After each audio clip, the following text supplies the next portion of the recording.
ناظرین، ہم کہیں بھی چلے جائیں یا کچھ بھی کر لیں لیکن ہم موت سے نہیں بچ سکتے۔ موت ہمارا مقدر ٹھہری۔ کچھ لوگوں کو جب موت نظر آتی ہے تو ان کی عجیب و غریب خواہشات سامنے آتی ہیں۔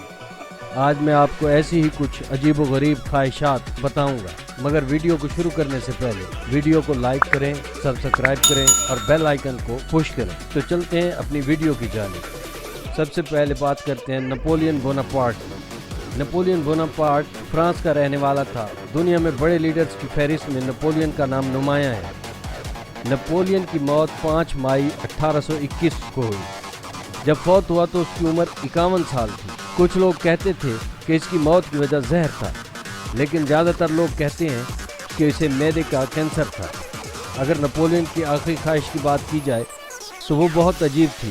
ویسے تو نپولین نے وصیت بھی لکھی تھی اور بھی بہت سی خواہشات تھیں، لیکن عجیب خواہش یہ تھی کہ مرنے کے بعد اسے مکمل طور پر گنجا کر دیا جائے اور اس کے بالوں کو اس کے دوستوں میں تقسیم کر دیا جائے۔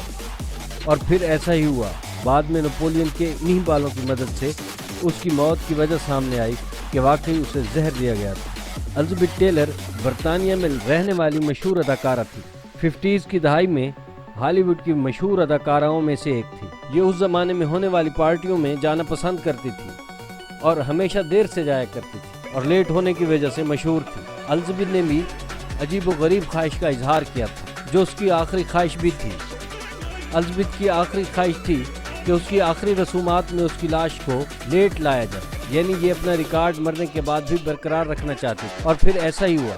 23 مارچ 2011 کو اس کی آخری رسومات امریکی ریاست کیلیفورنیا میں ادا کی گئی اور اس کی خواہش کے مطابق اس کی ڈیڈ باڈی کو قبرستان میں 15 منٹ لیٹ لایا گیا۔ مائیکل جیکسن، دنیا کا مشہور ترین حبشی گلوکار اور ڈانسر مائیکل جیکسن، جس نے پلاسٹک سرجری کروا کر اپنی رنگت تبدیل کروائی تھی، مرنے سے پہلے اپنی مکمل وصیت لکھوا گیا تھا، لیکن اس کی آخری خواہش اور اس کے آخری الفاظ ایک ہی تھے۔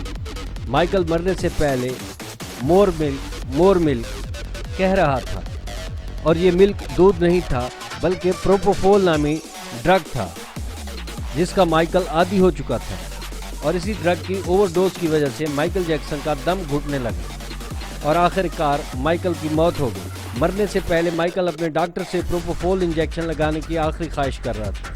مائیکل جیکسن کو اس انجیکشن کا عادی بھی اسی ڈاکٹر کونراڈ مرے نے کیا تھا اور بعد میں اس ڈاکٹر کو گرفتار بھی کر لیا گیا۔ دنیا کے مشہور ترین چپس میں ایک نام پرنگلز کا بھی آتا ہے۔ اس چپس کے ساتھ آخری خواہش کی کہانی بھی عجیب و غریب ہے۔ ناظرین، یہ chips Procter and gamble company نے 1967 کو بنایا۔ شروع میں یہ چپس پیکٹ کی پیکنگ میں آتے تھے۔ بعد میں فیڈرک نامی شخص جو فوڈ کیمسٹ تھا نے پرنگلز کو ٹیوب نما ڈبے میں ڈال کر بیچنے کا آئیڈیا دیا۔ اس وقت تو یہ آئیڈیا لوگوں کو عجیب لگا، لیکن دیکھتے ہی دیکھتے یہ چپس پوری دنیا میں مشہور ہو گئے اور ساتھ ہی ساتھ فیڈرک بار بھی مشہور ہو گیا۔ 1980 میں فیڈرک بار نے اپنی آخری عجیب و غریب خواہش کا اظہار اپنے بچوں سے کیا، جس سے اس نے کاغذ پر لکھ کر دیا تھا۔ فیڈرک کو اپنی چپس پرنگل سے والہانہ عقیدت تھی، اسی وجہ سے اس نے اپنے بچوں کو لکھ کر دیا تھا کہ میرے مرنے کے بعد میری ڈیڈ باڈی کو جلایا جائے اور اس کی راکھ کو پرنگلز کے ڈبے میں ڈال کر دفنایا جائے۔ یہ اس کی آخری خواہش تھی اور پھر فیڈرک بار کو اس کی خواہش کے مطابق جلایا گیا اور راکھ کو اس ڈبے میں ڈالا گیا۔ یہ اس کی آخری خواہش تھی اور پھر فیڈرک بار کے بچوں نے ایسا ہی کیا۔ چارلس ونس میلر کینیڈا کا رہنے والا آدمی تھا جو انتہائی امیر تھا۔ اس نے بھی عجیب و غریب وصیت کی تھی۔ اس نے وصیت میں کہا تھا کہ اس کے مرنے کے 10 سال تک کینیڈا کی جو عورت سب سے زیادہ بچے پیدا کرے گی، اس عورت کو چارلس کی دولت سے $1.25 دیے جائیں گے۔ اس نے ایسا شاید اس لیے کیا کہ کینیڈا کی آبادی بڑھانا چاہتا ہوں۔ چارلس کی موت 1926 میں ہوئی تھی اور اس وقت $1.25 ایک خطیر رقم تھی۔ 1926 سے 1936 تک کینیڈا کی عورتیں زیادہ سے زیادہ بچے پیدا کرنا چاہتی تھیں۔ آخر کار 1936 میں کینیڈا کی 4 عورتیں اس عجیب و غریب مقابلے میں پہلے نمبر پر آئیں۔ چاروں عورتوں نے 9 بچے پیدا کیے۔ اسی طرح ہر عورت کو $1.25 دیے گئے۔ تاریخ میں اس واقعے کو سٹارک ڈربی کے نام سے یاد کیا جاتا ہے۔ اب بات کرتے ہیں لوئس کارلوس کی۔ ناظرین، پرتگال کا رہنے والا شخص لوئس کارلوس، جس کی کوئی فیملی نہیں تھی، یہ دنیا میں تنہا تھا۔ یہ شخص شرابی تھا، جس کی وجہ سے اس کی صحت بہت خراب تھی۔